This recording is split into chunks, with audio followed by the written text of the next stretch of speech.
While a possible recession is bad news for cotton prices, traders betting a recession could mean relief from higher gas prices. The latest idea to lower gas prices, a federal gas tax holiday. But how much could that really save farmers? Now, I talked with Mike Steenhoek of the Soy Transportation Coalition.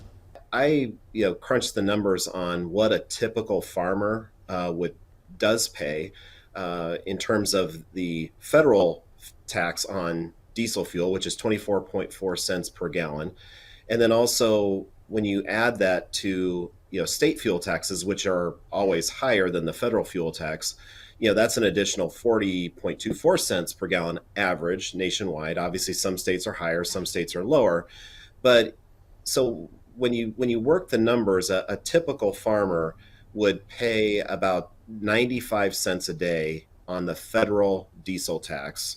When you add the state fuel diesel tax to it, average, that amounts to $2.51 a day. So obviously, farmers pay a lot more in terms of fuel costs, but the fuel tax component of it, that's what it amounts to. Most analysts say a cut to the federal gas tax wouldn't save you much money, and some economists worry it could make inflation worse.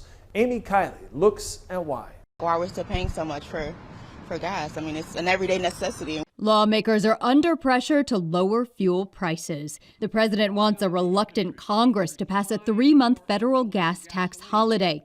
The problem is any significant price drop at the pump would depend on if we could get states to join and if oil companies and refineries to pass on those cost savings to consumers. So those businesses wouldn't have to pay the 18 cents a gallon, but we've had now evidence to think that the oil companies would pass that on to the consumer. I want to get more data. Some states have tried suspending their gas taxes, with consumers seeing some benefit. For other states, it's not so easy. Our tax is constitutionally tied to infrastructure investments. Then come the matters of supply and demand.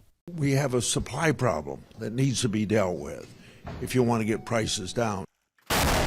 Global circumstances are restricting supply. Lower gas prices could increase demand. Some economists worry that combination could result in more inflation and higher interest rates. Already, Federal Reserve Chair Jerome Powell signaling another interest hike and testifying before a House committee today. The good news is gas prices have dropped a few cents a gallon since last week. I'm trying to be a little bit more optimistic. I'm Amy Kiley reporting.